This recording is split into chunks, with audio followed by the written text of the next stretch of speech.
السلام علیکم، میں ہوں نور رے۔ آج ہم جس ٹاپک پہ بات کریں گے وہ ہے میراثی۔ لفظ میراثی ہمارے معاشرے میں ڈانس کرنے والے یا ناچنے والے کو کہا جاتا ہے، جبکہ آرٹ میں وہ ایک عظیم فنکار ہوتا ہے۔ بہت سے کنٹریز میں ان آرٹسٹ کو عزت دی جاتی ہے، جبکہ پاکستان میں عزت تو دور کی بات، روٹی کے دونی والے بھی بڑی مشکل سے نصیب ہوتے ہیں۔ انہیں اپنی فنکارانہ صلاحیتیں دکھانے کے لیے گلی کوچوں بازاروں میں نکلنا پڑتا ہے۔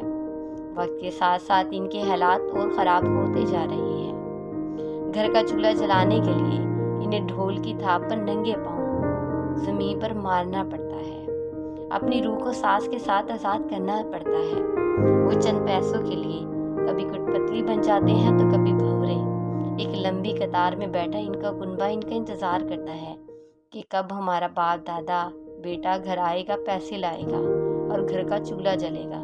لیکن افسوس کے ساتھ کہنا ہوگا کہ ان میراثیوں کی جگہ بینڈ بازوں نے لے لی، پاپ میوزک نے لے لی، آڈیو ویڈیو ریکارڈنگ نے لے لی، اور یہ بھی کہنا صحیح ہوگا کہ ٹیکنالوجی نے ان کی فنکارانہ صلاحیتوں کو مزید ختم کر دیا ہے۔ ان کے پرکھوں کی عزت، وراثت، ثقافت کو چھین لیا ہے۔ ایک میراثی کیا کہتا ہے، آئیے سنیں اس کی زبانی۔ میں محبتیں بانٹتا تھا اور بانٹتا ہوں میں، رے رنگی ہنسی خوشیاں مناتا ہوں میں، الف انگ انگ کا رقص دکھاتا ہوں میں، سے ساری محفل کو ہنساتا مسکراتا ہوں میں۔ میرے بنا تو تمہاری شادی سالگرہ میں سواد نہ آئے، خود کو تھکا کر نچاتا ہوں میں۔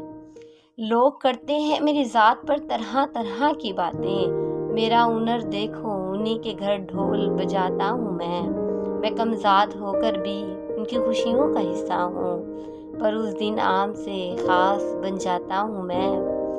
وہ دن گئے جب لوگوں کی نظروں سے گھبراتا تھا میں، اب مجھے کسی سے کیا لینا، کما کر اپنا کھاتا ہوں میں۔ مجھے عزت کے دو بول سے پکارا جائے، بس مجھے عزت کے دو بول سے پکارا جائے، معاشرے سے بس یہ چاہتا ہوں میں۔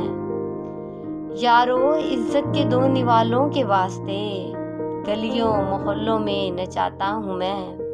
تمہاری خوشیوں کے لیے خود کو سر عام کرتا ہوں میں، تمہاری خوشیوں کے لیے خود کو سر عام کرتا ہوں میں، کیونکہ اپنے فن کو بانٹنا جانتا ہوں میں۔ اسی کے ساتھ اجازت چاہیں گے نور رے، اور کل ملیں گے ایک نئے ٹاپک کے ساتھ۔ اللہ حافظ۔